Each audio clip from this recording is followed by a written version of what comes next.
Oh, okay, good evening, everyone.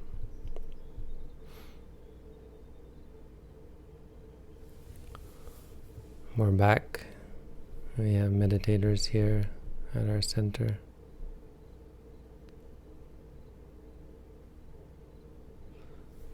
We're back on the internet, broadcasting live. It's a time for beginning.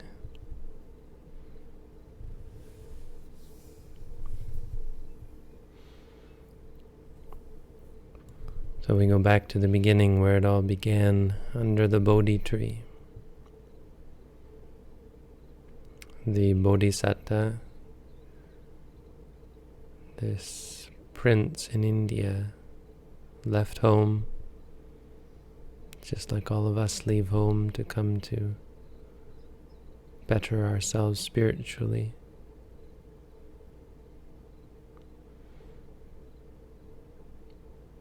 And he went to a secluded place and he sat under a tree and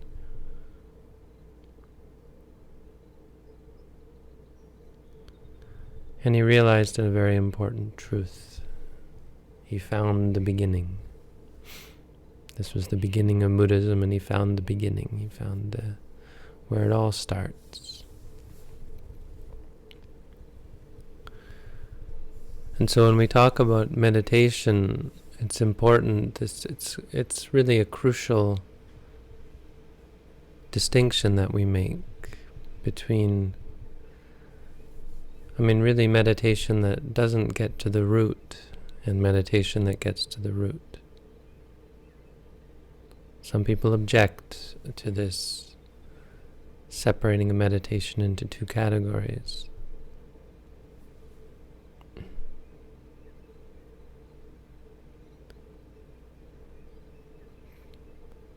But I think it's quite easy to see the difference if you understand it correctly.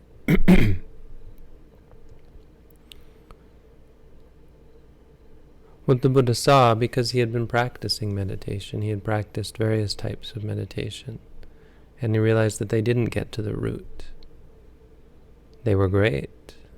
They were the kind of meditation that would lead you to deep trance states, sort of transcendental meditative states, and even lead you to be reborn in the Brahma worlds as a god. And this was how one became one with God in India at the time. And he still said this isn't the way. He remembered, or he had a sense that I've been to the Brahma worlds before, that's not the way out of suffering. Or the Brahma worlds are not an end. He could sense that this wasn't getting to the root, and it quite clearly isn't. The problem that these sort of meditations have is explaining the connection. How does this connect with the real problem? I can enter into a trance state, I can experience great peace, but how does that relate to my problems? How does that relate to my anxiety? How does that relate to my addiction? How does that relate to my suffering? Because it appears to just be avoiding the problem. It appears to just be trying to escape your problems rather than to solve them.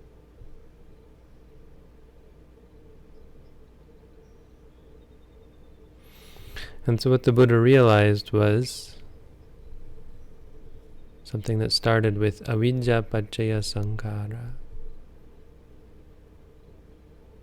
Ignorance. With ignorance as the cause, there arise formations. Sankhara. It's a very important Buddhist word. Avidya paccaya sankhara. Vidya means knowledge. Avidya means lack of knowledge. He realized that lack of knowledge is the root. Ignorance. which is a very important point, because it's quite different from the idea that lack of effort, right? Lack of control, those aren't the cause of our problems. Sankhara is our problems. Sankhara means we create things, right? We create things, we have ambitions, we have goals.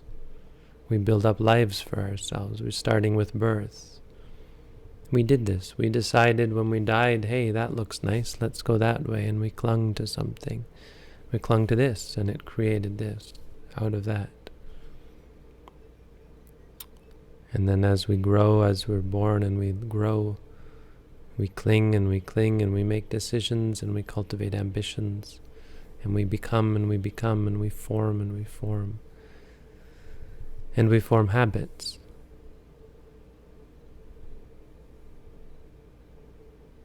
And our habits grow into patterns and they become ingrained and become very much a part of who we are.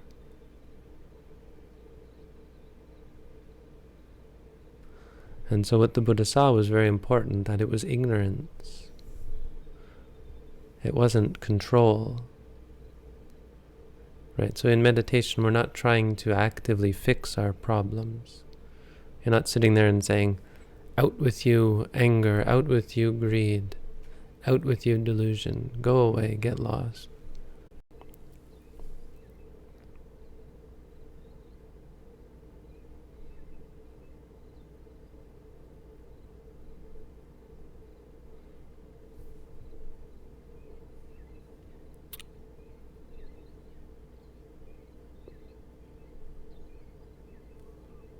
You're not trying to control them.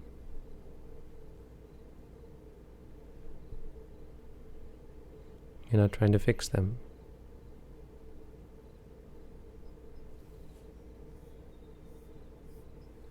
You're trying to understand them. I think it's quite novel. I mean, it's actually quite incredible in its simplicity.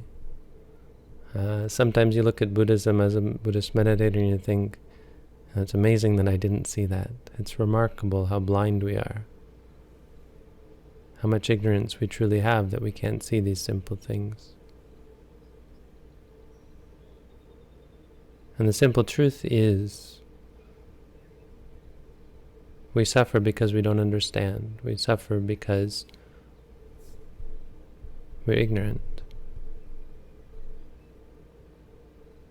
I mean, you think that you know you're doing something wrong.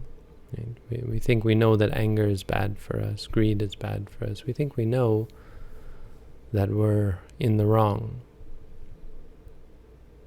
We think to ourselves, I know I've got a problem. I know anxiety is bad for me.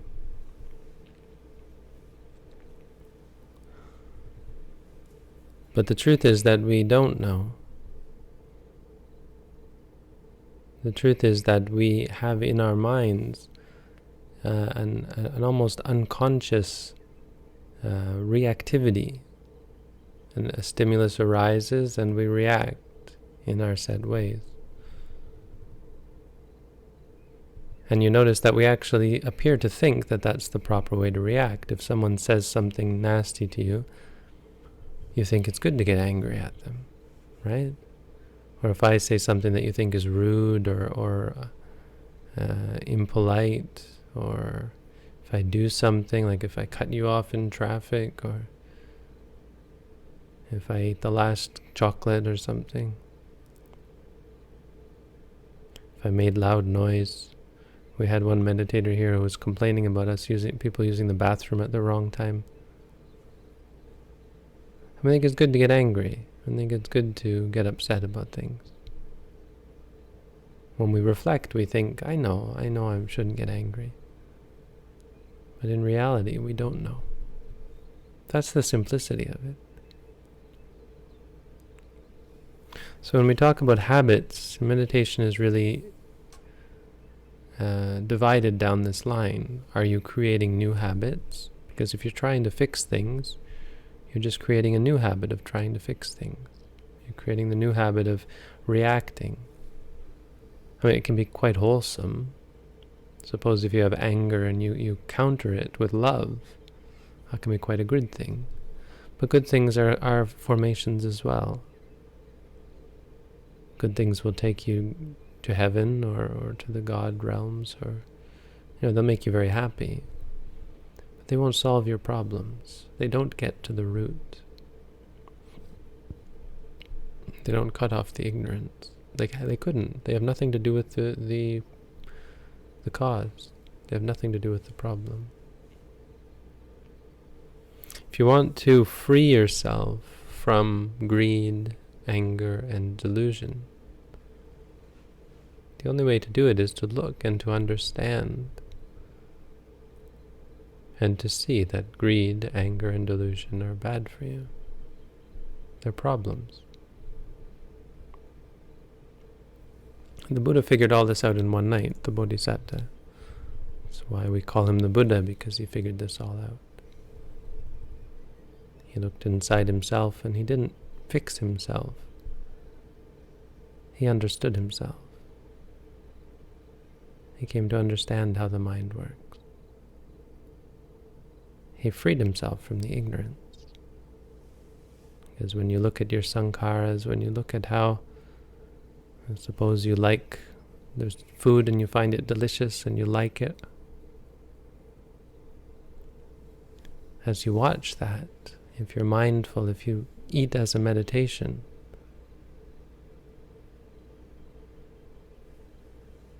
you find that desire, that attachment, that addiction drops away. There's no reason for it. There's no benefit to it. You find it stressful, find it uncomfortable. You realize that it's just going to lead to more problems. If you like the food, you're going to eat more of it. You're going to overeat, perhaps. Or if you don't like the food, you're going to starve yourself, etc. You're going to suffer. It's not going to be pleasant, even though you eat the food and you're uncomfortable. Or you hear the noise, or you feel the heat or the cold. All of these things we can't control. This house especially. Sometimes it's too hot, sometimes it's too cold. We try to adjust it, but in the end you can't fix it. It's going to be hot sometimes, it's going to be cold sometimes. But the liking and disliking, that's up to us. So the other type of meditation is not about fixing our habits or changing our habits or building new habits. It's about understanding our habits. And through understanding, that's how real change comes about. Because as you watch, you come to understand. And part of the understanding is this brilliant light shining down, showing you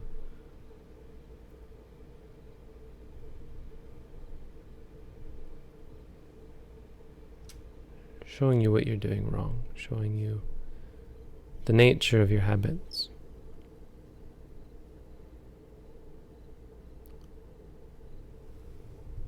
Showing you where you're mixed up, showing you where you're going wrong, and helping you change. So this is why the Buddha taught what we call mindfulness. His idea was just to bring people back to the present moment, bring people back to reality.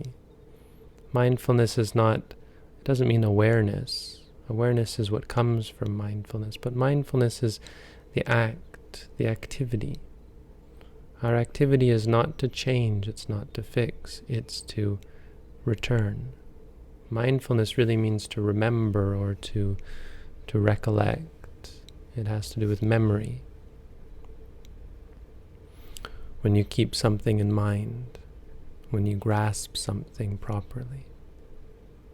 So our ordinary experience is fleeting. We experience something and then we're gone.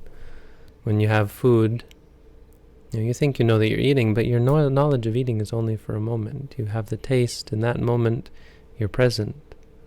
But the next moment we're off, thinking about how good it tastes, and boy, I should make this for myself at home, and whatever. It's a jumping off point to so many different things, and covered in delusion, or blanketed by this ignorance, this darkness that has no clear awareness of reality. So mindfulness is what creates this awareness, when you remind yourself. Hence the use of a mantra. A mantra is a very common, a very ancient meditation technique, and we apply it regularly, continuously, repeatedly. I mean, the goal isn't the mantra itself. The mantra is a tool to cultivate objective awareness. It forces your mind into a state of clear awareness. So the habit that we're cultivating is clarity. When you see something and you say to yourself, seeing, I mean, it's not magic. You're reminding yourself, hey, that's not good, that's not bad. That's seeing. When you have pain, you remind yourself, pain. And it's just pain. It allows you to see it clearly. And then, when you see yourself reacting, when you're angry, or when you want something, or when you're confused, or when you're anxious, and you focus on that, and then you can see that clearly. You say anxious, not running anymore, not trying to change even, just trying to understand. You straighten your mind out so that you see it clearly as it is, not biased, right? Our ordinary outlook on reality is biased. That's the problem. So we can't let our biases guide us this way or that way. All we have to do is remove our biases and then let the clarity do its thing. Once you see clearly, you let go. Nothing is worth clinging to. This is the bold truth that the Buddha proclaimed. It's a claim that he made. So we have this bold claim that if you look clearly, if you really see things as they are, you won't cling to anything. You'll find there is nothing worth clinging to. And if that's true, which we claim it is, then that simply is the answer. You don't have to fix your problems. You don't have to change your life. All you have to do is look. And once you look, you'll see. Once you see, you'll know. If you want to know, you have to see. If you want to see, you have to look. And that is where it all begins, with the looking. So, there you go. I'm going to be on here every night, so I'm not giving long Dhamma talks every night. Just give you a little bit of Dhamma. This is the beginning, and every day I'll be back. Sorry for the technical difficulties. I'm not sure whether the internet is actually getting this, but most important is you here at home. So I hope this is a little bit of encouragement, and appreciate very much what you guys are doing, the work that you're doing here. We have two Quebec Canadian meditators, and one woman from Romania, and then Javan is still with us from America. And downstairs there's another American man who didn't come up today. So we're really a full house. Okay, so that's the Dhamma talk for tonight. You're all welcome to go back to your meditation. And those of you on the internet, if you have questions, I can answer a few questions maybe. How are we doing the questions? Are we doing them on the site? Is that what I decided?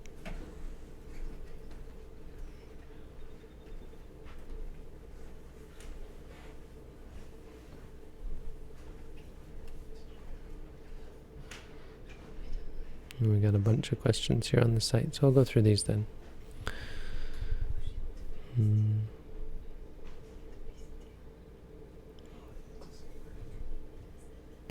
A good friend recently ordained. It was somewhat unexpected, and she opted not to make a large announcement about it.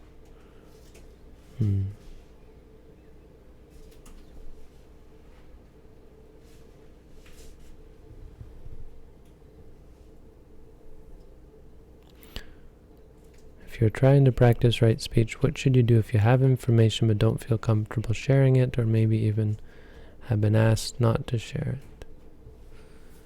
I don't think it's that detailed, I mean, that's the point where it gets complicated and you have to look at your intentions. It's usually much less, but it's important to understand that that's not really where right speech deals with.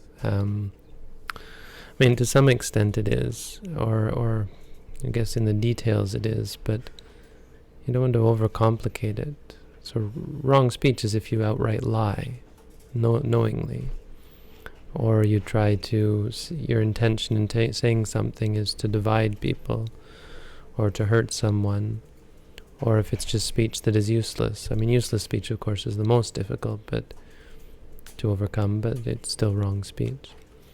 So with the speech you're talking about, I mean, it gets more, I mean, a lot of it is just functional wrong speech, right? Like if I say something to someone with good intentions or pure intentions, then, and yet it makes someone else angry, like, hey, why did you tell that person? Then it may not be wrong speech at all. I think there are certain instances where the speech wasn't wrong, but you were unmindful in the thoughts that led you to the speech, and because of your lack of mindfulness, you didn't consider the consequences of your actions, and that's wrong, right? So I mean, if you're an arahant, you're much less likely to say the wrong thing, but you still can. An arahant still might say something to make someone upset. I think that's unavoidable, right? So the wrongness of it is purely functional. And an arahant would probably apologize for saying the wrong thing, because they had no bad intentions. That's the point. So when it comes to things like, there's questions about keeping promises. If you make a promise to someone and then you break it, is that immoral? Well, no, not really in a Buddhist sense, I would say. I mean, there's a question about that, but my thought on it is no, it's not, because at the time you really intended to carry out that promise, but circumstances change, and maybe you even realize something afterwards. Oh, I can't keep that promise, right? It wasn't in your mind at the time. And as far as complex examples such as this one, where you're not sure whether you should disclose other people's personal information, I would say is much more functional than actually moral or immoral. You're talking about something that mindfulness will help give you a sort of a sense of what's right and what's wrong, but it's not going to solve the problem at all times. So, I mean, I think the answer to your question here is just be mindful. Be mindful, and as with many cases like this, not just about speech, but about action as well, don't expect to always have the right answer. Expect to be wrong sometimes. I mean, we live and learn. Even arahants continue to learn in these instances.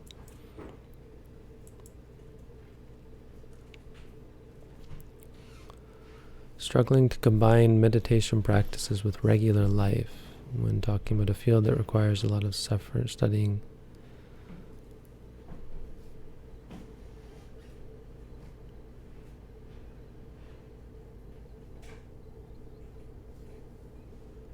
Right. So the idea that it gets in the way of your ambitions, it gets in the way of studying and so on, I mean, I think that's fair. But I think you can compartmentalize, right? I mean, meditation is a habit, so it's something you have to keep up and do regularly, or you lose it. It starts to fade. But it doesn't mean you have to do it all the time. I mean, ideally, that would be great, but when you do other things, you're just taking a break, and the commentaries say it's like you put your bags down, or it was maybe it was a modern monk who said you put your bags down, and then you pick them up. I think the Satipatthana commentary says something like that, like you're carrying a bag and you put it down. Put it down, just make sure you go back and pick it up again. So when you're studying or so on, yes, maybe you can't be mindful or not very mindful. There are ways, but they consider it a break, and just be conscious in your mind that you're going to go back to it. As far as ambitions, well, yes, I mean, the reason that's happening is because all of these things are useless. It's useless to do pretty much anything in the world. There's not much use to most of the things that we engage in. And as you start to see that, you start to give it up. But the point is, it's not brainwashing. It's just learning that they're useless. And if they're useless, you don't have to worry about stopping to do them. You should be happy that you're stopping to do useless things. Beyond that, I can't give much advice. I know most people that puts them in quite a quandary because they've made lives of doing useless things, or things that Buddhism would consider useless, or things that you come to realize through meditation are not as useful as you thought. It's a struggle that we all go through, and eventually, hopefully, you work it out, and you give up the things that are useless. Sometimes I feel there's too much going on at once, and so I'm not sure which things to note. What should you do in such a circumstance? Just note whatever's clearest. It doesn't really matter. It's not magic that you have to catch everything. Find something that's clear and be mindful of it. One must observe the thought itself rather than getting lost in the content. Whenever I notice the mind thinking, the thought usually stops. So I don't think it's possible to observe it. Right. Yes, I mean, noting is always right after. So maybe that language is imprecise. That we're not actually observing it. We're reminding ourselves, hey, that was just a thought, so that you don't get caught up in it. The fact that it's the moment after is not consequential. It's fine. I mean, it's the way it's supposed to be. Sending the mind out to each moment of rising and falling rather than repeating the mantra in the head or the mouth. For ordinary people, the idea of sending the mind anywhere outside the head is a very foreign concept. Well, meditation is very foreign. The mind seems to reside in the brain. Well, you're just going to have to let go of that idea. Send the mind out to the stomach. Maybe watch. When that happens, you might want to watch your emotions, whether you're confused or frustrated or doubting or so on. But eventually you just have to give up all that analytical thought and just send the mind out to the stomach. What the Buddha said about love and how we should act. Should we act with love, or should our mindfulness always be put before love? Did the Buddha love? Yes, the Buddha had experiences of love. So it's kind of important to separate the mindfulness practice and mindfulness itself. I mean, technically mindfulness is in every wholesome consciousness, I think.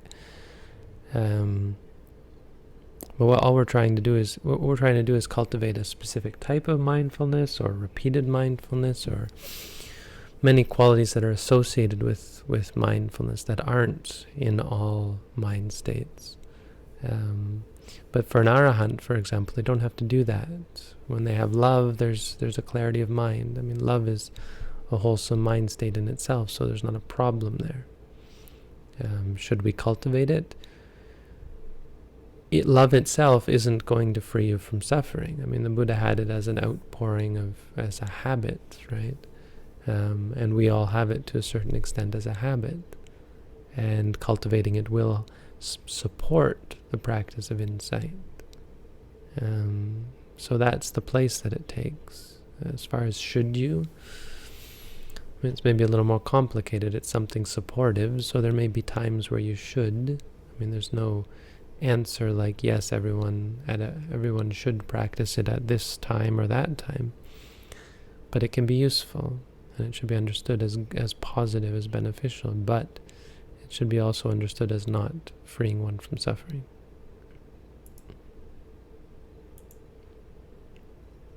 Not completely, right? It's only a support. Can monastics engage in any form of media entertainment? Not for entertainment purposes, but some things that could be considered entertainment could also be considered information. So, there's a gray area to some extent. Or, I mean, it's much more about your intentions and and so on, and because entertainment and information often come together. So yeah, so you just have to be discreet. No, not discreet. You have to be. I don't know what the word is. You have to be careful. In what way can karma impact those who are incapable of feeling remorse? I think no one is really incapable of feeling remorse. Those people who feel very little remorse are in a very bad way. That means they've gotten themselves in such a bad way that they no longer are in tune with reality hardly at all. But I would say not incapable. There may be a certain type of person who for some time, or even for this life, is incapable. But I think it's much more rare. I think those people who we think are incapable are just very much out of tune with it. And it's going to take them a long time to really even be aware that they are suffering or that they are hurting themselves. But they're in such a bad way that it's the worst sort of state, and their karma, the results of that are going to be generally horrific.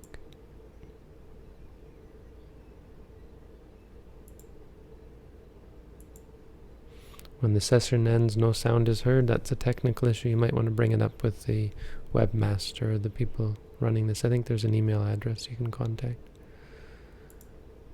Kali Yuga, I don't know what that is. I think it's a Tibetan thing. I'm not really clear on it.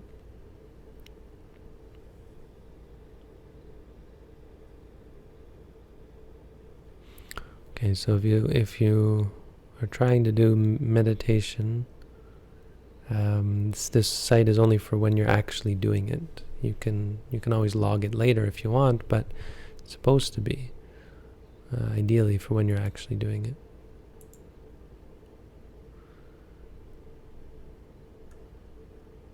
How are we doing? I got 5 more questions. Did Buddha completely deny the presence of self, or did he say that it is an unskillful and unanswered question since the presence of self? He didn't ever completely deny the presence of self, and I think less for it doesn't really have anything to do with the idea that he thought there was a self. It's for the fact that it's a sort of the idea. It confuses people when you say there is no self, because they think of themselves as an individual, right? It's a confusing question. But self isn't the sort of thing that can exist. A self is, what we come to see is that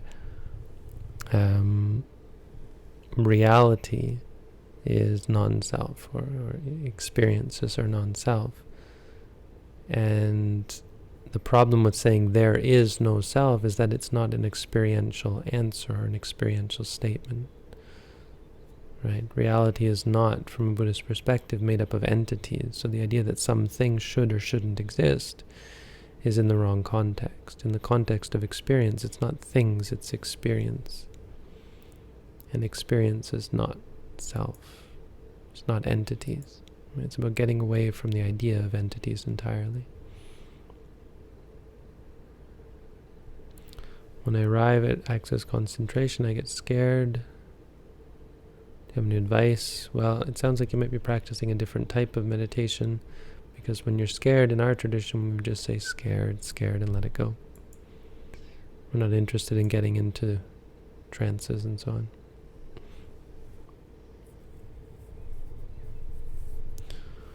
I get a warm feeling like a peace blanket. Can't seem to replicate that feeling. So there's a method to provoke or help this feeling. Yes, no, that's not our goal. You might want to read my booklet on how to meditate. It might help you understand the sort of meditation that we practice. The point being that you're suffering because you're trying, and what you're seeing is non-self. This is the idea that you can't control, you're not in charge, these things don't belong to you. And so clinging to them like you are clinging to it is just a cause for suffering. You're inevitably going to suffer if you have that sort of attitude, that sort of outlook, or that sort of goal.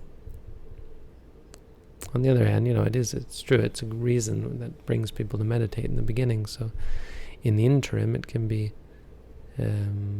useful to make people want to meditate as they see that there are states that they've never experienced before. But in the end, you have to let go of it.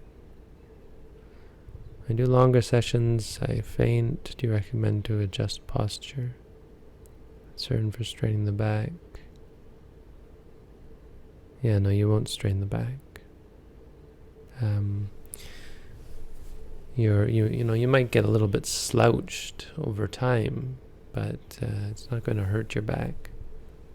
Not according to Dr. Me. My teacher has a slouched back, and he slouches when he sits. He's 90-something. But he's been sitting in meditation for 70, 80 years. And his back's fine. Because you're relaxed, right? I think a big part of what strains the back and does a real damage to your body in general is the stress, the mental stress, the tension. Tension will tie you in knots and will really warp you and cause a lot of suffering. But when you relax, your legs go down, you're able to sit cross-legged, even in the lotus position, quite easily. Your back relaxes, so you don't have backaches and so on. Feel like I inhale fully while meditating. Is this or breath breathe at a normal rate? I don't understand, but I think if I understand what you're saying, no, we try to just watch the breath, not control it, or not change it. If you notice it different, then you just note that. You say knowing, or feeling. But we're not actively trying to control or condition the breath.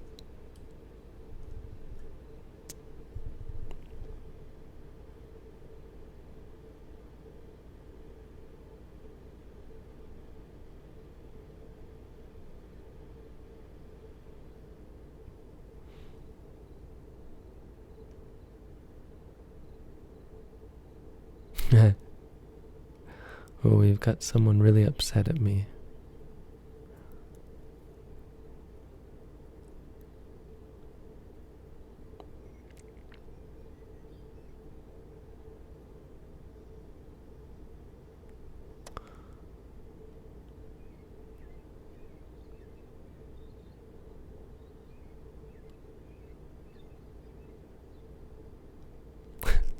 Whatever. Sorry. Why am I not? Here's a good question. Why am I not answering new questions on YouTube? Well, because the YouTube audience tends to be a little bit rough and unfiltered. If you're not able to take, anyone can sign up on our website. If you're not willing to take the time to get a little bit more engaged and committed, then sorry. I could answer questions till the cows came home. And there'd still be more questions to answer. So, yeah, I limit them. If you don't like it, that's fine. I'm not perfect, and I've got lots of people who really don't like me or don't like what I do, and that's fine too. Wish you all the best. But no, I'm not answering questions on YouTube. You do have to go to our site. Sorry about that. But hey, I'm not getting paid. You're not paying me, so if you don't like it, go somewhere else. Okay, that's all for tonight. Thank you all for tuning in. Have a good night.